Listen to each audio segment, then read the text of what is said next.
and welcome to From the Newsroom. I'm your host, Kora Siebert. From the Newsroom is a weekly news update brought to you by the Southeast Arrow.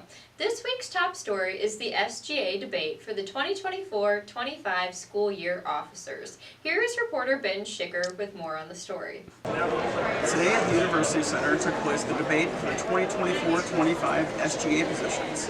The positions that took place today were President, Vice President, who ran unopposed, and two treasurers who both debated against one another. Let's see what they had to say.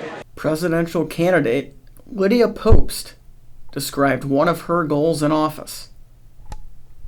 A goal of mine in this position is always to voice the opinion of the students and reiterate the importance of transparency between student government, the student body, and the administration and staff.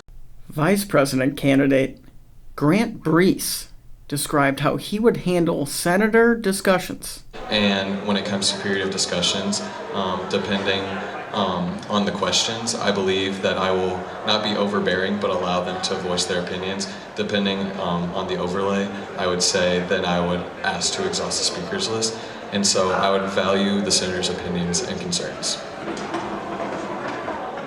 On a lighter note, here's reporter Zach Huffman with this week's edition of 60 Seconds, featuring a former SEMA student and his adventure taking on a new hobby. How long have you been playing guitar, and what is the journey for your musical career? Sure, so I'm actually just starting to learn the guitar. I picked this up a couple of years ago, just wanting to learn a new instrument. My main instrument is piano, but just as a music major I wanted to kind of expand that variety, so I'm trying to start learning like different scales and some basic things like that. And what inspired you to go into music in the first place? I was actually in orchestra throughout most of high school, and so when I found out that SEMO offered a degree, not only did they have a good orchestra and music program, but the degree in composition, I thought that'd be kind of cool to go into. I was really inspired by a lot of like film score writers like John Williams and the Lord of the Rings soundtrack. Those kind of things. And what do you do now?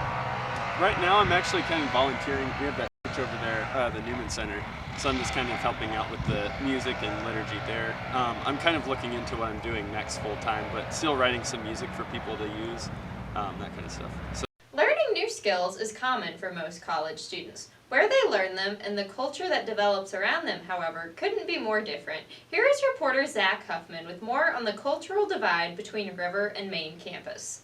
2 miles separate Main campus and River campus, but the distance is much further when it comes to the cultural divide.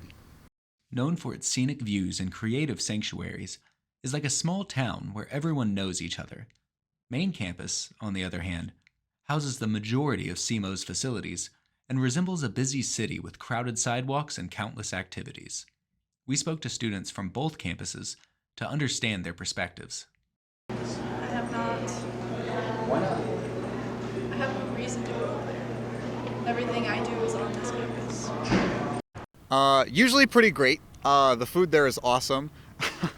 And it's also really nice because almost every single time that I go to Main campus to get lunch or dinner, I always see other River campus students who have also taken the trip over.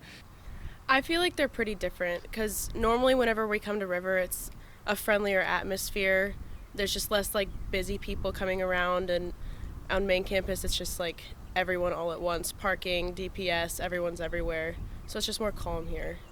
Lastly, here is reporter Ben Schicker with a review on the Arrow's recent special section on the upcoming solar eclipse. I'm Ben Schicker, and I'm here today to do a rundown of Arrow's recent special section on the upcoming solar eclipse, a celestial spectacle.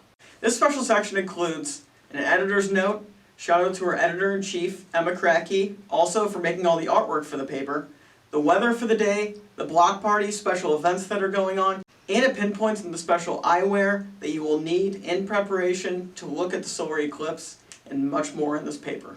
Come along with me. The first big story in the special sections is how to safeguard your vision during a total eclipse by our editor-in-chief, Emma Crackey. And it gives tips like at first contact, when the moon starts to go over the sun, that's when you put your eyewear on. And at second contact, you look up. The second big article in the special section is SEMO to host Eclipse Block Party for local community and students, starting at 11 a.m. on Normal Avenue. Lastly, in this special section, we have an article written by Zach Huffman. Exceptionally rare, SEMO professor explains why Cape Girardeau residents are lucky to see the second total eclipse. Goes into detail with reasoning from the professor. It's very interesting. I recommend you guys read it. And to find all these and more, go to www.southeastarrow.com or pick up a paper on campus or surrounding areas. Thanks. That's all for today. Join us next week for a new installment of From the Newsroom. I'm your host, Kora Siebert, and until next time, take it easy, Cape Girardeau.